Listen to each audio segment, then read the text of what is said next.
और हमारे बीच में कोई बोलेगा तो फिर छोड़ेंगे नहीं। पक्ष क्या बोल रहा है, विपक्ष क्या बोल रहा है, हम सब सुनते हैं, और जब हम बोलते हैं तो सदन सुनता है। 81 ज्यादा कि 3.25 करोड़ ज्यादा? 81 के बच्चों पे हमने सवाल उठाया, आपकी हालत खराब हो गई, और 3.5 करोड़ के बच्चे कहाँ हैं? धूल में हैं, सिलेट के जगह प्लेट लेके खिचड़ी खा के पढ़ रहे हैं। 81 के बच्चे मैंने अमृत वाले हो गए, और बाकी लोग क्या धूल में पलेंगे? आधो को तो मालूम ही नहीं चला कि हम कौन सा मुद्दा उठाए हैं, इसीलिए बोल रहे थे मैक्सिमम पढ़े लिखे छात्र मैंने विधायकों को भेजिए।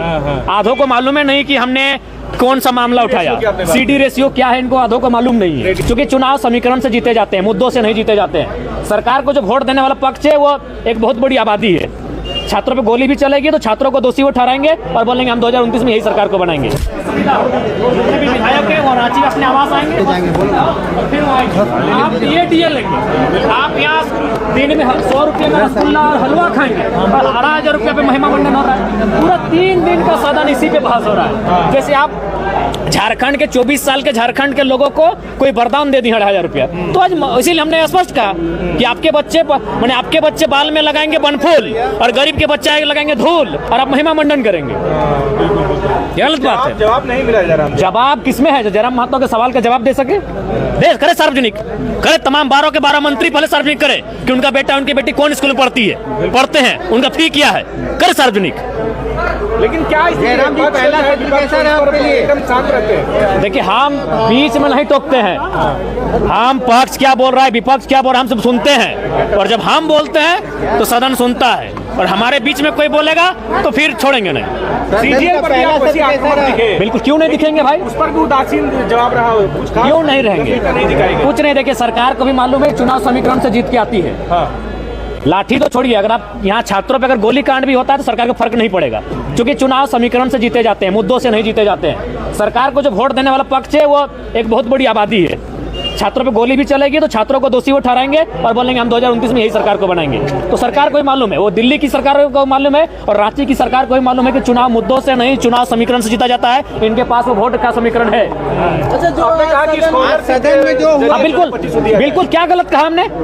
ये 18 साल की लड़की को 2,500 रुपया देंगे और महिमा मंडन करेंगे। हमने कहा आप उसको अगर स्कूल जाने से पहले पैसा देंगे तो चाट, छोला और सिंगाड़ा में खर्च करेगी, वो अपने श्रृंगार के सामग्री में खर्च करेगी। आप स्कूल जाने दीजिए, उसका अटेंडेंस होने दीजिए, उसके बाद स्कॉलरशिप के रूप में 2,500 रुपया दीजिए, यही पैसा दीजिए, लेकिन नजरिया बदलिए। सरकार तो इसे उपलब्धि बता रही है। अपना उपलब्धि है कि क्या है वो जैसे जैसे दिन बीतेगा पता चलेगा। आज जो अरे आधो को तो मालूम ही नहीं चला कि हम कौन सा मुद्दा उठाए हैं, इसीलिए बोल रहे थे मैक्सिमम पढ़े लिखे छात्र मैंने विधायकों को भेजिए।